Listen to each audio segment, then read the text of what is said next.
Estamos acá en una misión de colaboración con el Senati y en esta oportunidad vamos a presentar un trabajo que lo hemos designado como del mecanizado tradicional al mecanizado sustentable. Bueno, lo primero que vamos a hacer es hacer historia y en principio nos vamos a referir a las máquinas, ¿no? Entonces, la primera máquina desarrollada, la primera máquina herramienta que se desarrolló en el mundo es la que se conoce como una mandrinadora o alesadora, ¿no? Y fue hecha por el inglés John Wilkinson en 1775 y tenía por objetivo poder mecanizar el interior del cilindro de la máquina de vapor que había desarrollado James Watt. Bueno, ahí está un poco cómo es el sistema de esa máquina que estaba impulsada por la energía del agua, ¿no es cierto? Más adelante en el tiempo y también en Inglaterra, en este caso Henry Maudslay, en 1797, desarrolló lo que conocemos como el torno paralelo. La máquina anterior tenía la capacidad de mecanizar superficies cilíndricas interiores, en el caso del torno paralelo, superficies cilíndricas exteriores.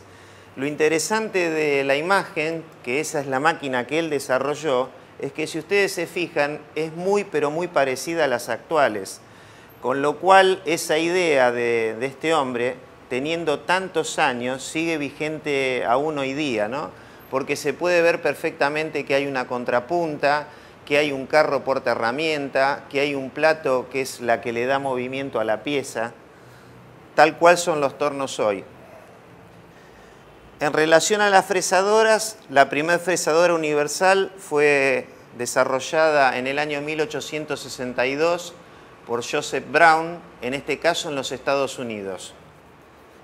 Y bueno, y acá tenemos el padre de la ciencia del mecanizado, porque durante muchísimos años el mecanizado en realidad se trabajaba de una forma empírica, pero hubo alguien, también un norteamericano, Frederick Taylor, que se puso a estudiar sobre la base de la ciencia del mecanizado con la idea de poder evolucionar las herramientas de corte, con la idea de evolucionar en los procesos y en las condiciones de corte. Y bueno, es a él que debemos tres aspectos muy importantes, que son el desarrollo del acero rápido, la fórmula que permite estimar la vida útil del filo de un inserto en función de las condiciones de corte, y después está la teoría sobre la organización científica del trabajo. Todo lo que él realizó está escrito en un documento que se llama On the Art of the Cutting Metals, ¿no? O sea, sobre el arte del corte de metales. Bueno, eso lo que tenía que ver con las máquinas. En relación a las herramientas de corte, y ya nos habíamos introducido a decir que Frederick Taylor fue quien desarrolló el acero rápido. El acero rápido fue presentado en una exposición de máquinas herramientas en París en el año 1905. Y estas herramientas tenían la particularidad que cortaban en seco, es decir, sin usar fluido de corte. Las virutas salían de un color azul oscuro, con lo cual estaban cortando en unas condiciones muy exigentes. Y la herramienta en ningún caso perdía su capacidad de corte. A los aceros al carbono tradicionales lo que Taylor hizo fue agregarle cromo, vanadio, tungsteno, y eso lo que hizo fue elevar la temperatura de ablandamiento e incrementar la velocidad de corte, reduciendo los tiempos de mecanizado. Y ahí tenemos una imagen de cómo es el formato comercial de estas herramientas, que el formato son simplemente barras de secciones muy sencillas que el operario las recibe y las tiene que afilar, o sea, son herramientas de tipo afilables. En el año 1927, una empresa alemana, la empresa Krupp, desarrolló lo que conocemos o se conoce en el mundo como vidia, ¿no? O el metal duro, como más bien debería decirse. Este material, en realidad el metal duro, está obtenido por técnicas pulvimetalúrgicas, es decir, se trabaja con los materiales en estado pulverulento. A diferencia de lo que pasa con el acero rápido, que en alguna fase de su proceso tuvo que estar en estado líquido. Con este material se puede mecanizar 5 veces más rápido que con el acero rápido. Y estaban constituidas estas herramientas de carburo de tungsteno y cobalto. Los insertos, que se pueden ver sus formas ahí en esa imagen, se soldaban a mangos de acero y también eran herramientas reafilables. El desarrollo original que hizo la casa Krupp solamente servía para el mecanizado de fundición. Ese problema se solucionó en el año 1938 con el agregado de carburo de titanio. ¿Pero cuál era el problema? Vamos a ver un video. O sea, fíjense, ahí estamos mecanizando fundición gris. La fundición gris es tan frágil que la viruta es prácticamente un polvillo. Como es un polvillo, genera muy poca temperatura durante el corte. En el caso de mecanizar acero, el acero es un material muy tenaz. La viruta se forma de manera continua, se termina rompiendo porque, bueno, choca contra las partes involucradas, pero la temperatura es mucho más alta durante el mecanizado sobre el filo de corte. Acá tenemos otro pequeño video en donde estamos viendo el mecanizado de una fundición gris, pero en este caso tenemos el material cortado y pulido en forma metalográfica. Entonces ahí vemos las láminas de grafito. Lo interesante de ver acá es que la herramienta no necesita avanzar sobre el material para que el material se corte, cuando por el contrario el material es tan frágil que se desmorona muy por delante del filo de corte. Lo ven, ¿no? Que la herramienta prácticamente no pasó por un lugar que algunas décimas de milímetro por delante el material se desmorona. En el caso de mecanizar acero, eso no ocurre bajo ningún punto de vista, ¿no? Tenemos una formación continua de viruta. Entonces ahí tenemos la diferencia. El problema era concretamente la temperatura sobre el filo de corte. Cuando se mecaniza fundición de hierro gris, la temperatura ronda los 400 grados centígrados, mientras que cuando se mecaniza acero se alcanzan los 850 grados centígrados.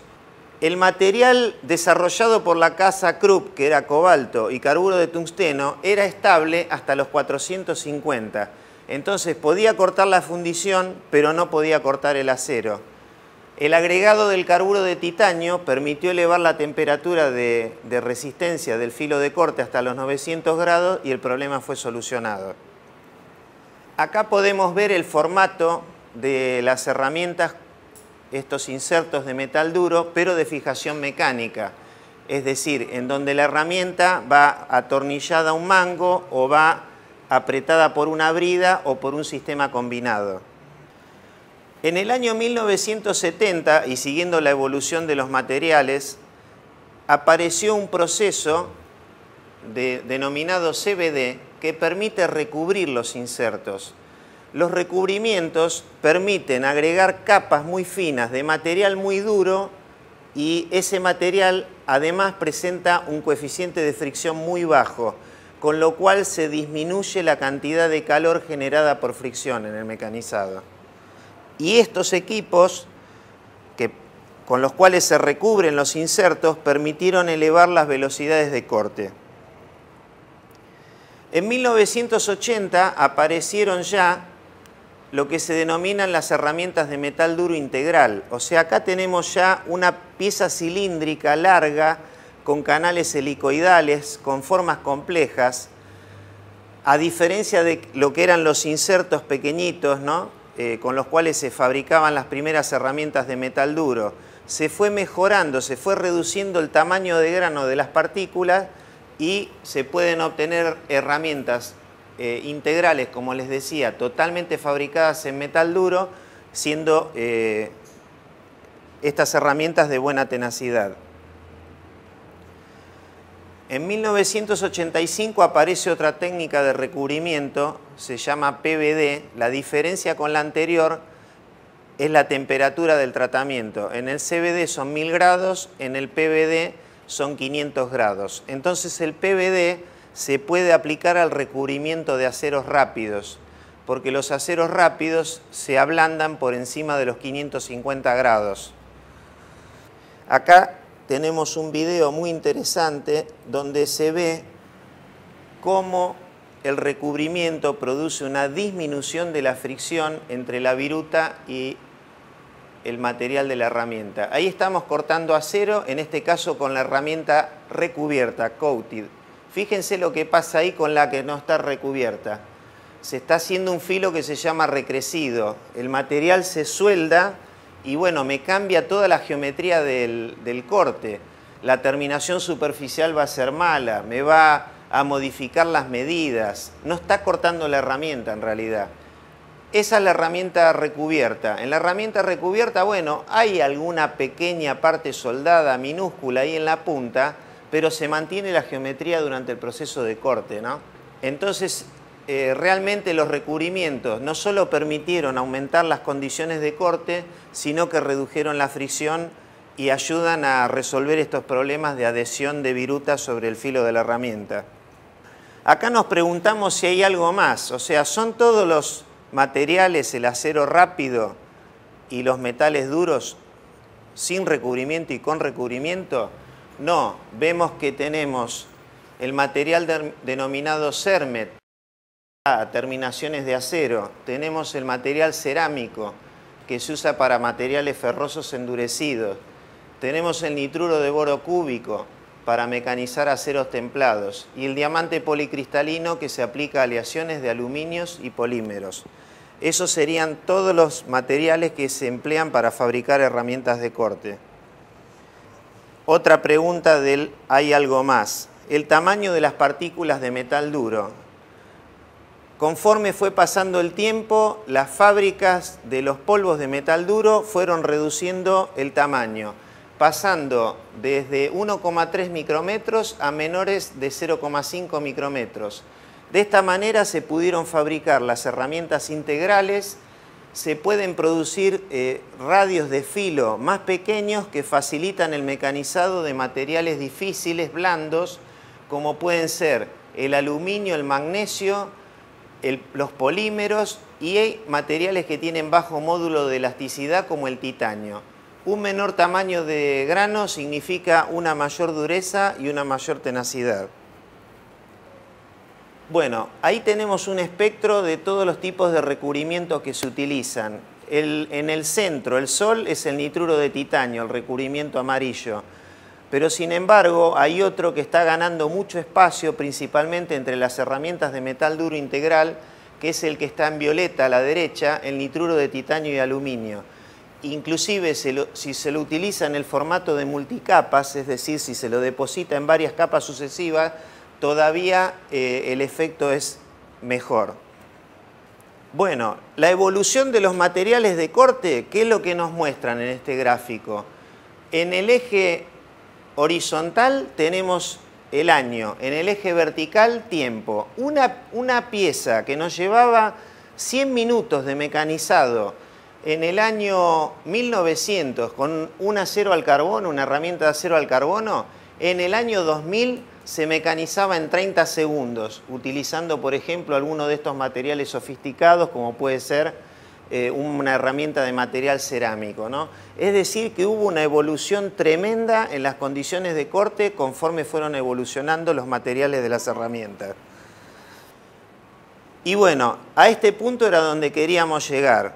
Queríamos llegar a este cuadro en el cual nos aparecen lo que serían todas las escuelas de mecanizado. La primera, el mecanizado tradicional, que divide las operaciones en desbaste y terminación y que tienen por objetivo obtener piezas con buena precisión dimensional y buena rugosidad. En segundo lugar tenemos el mecanizado alta velocidad, que surgió de una patente de un alemán llamado Salomon en el año 1931 y que tiene como concepto trabajar a muy alta velocidad generando virutas finas de manera tal de tener una muy alta productividad.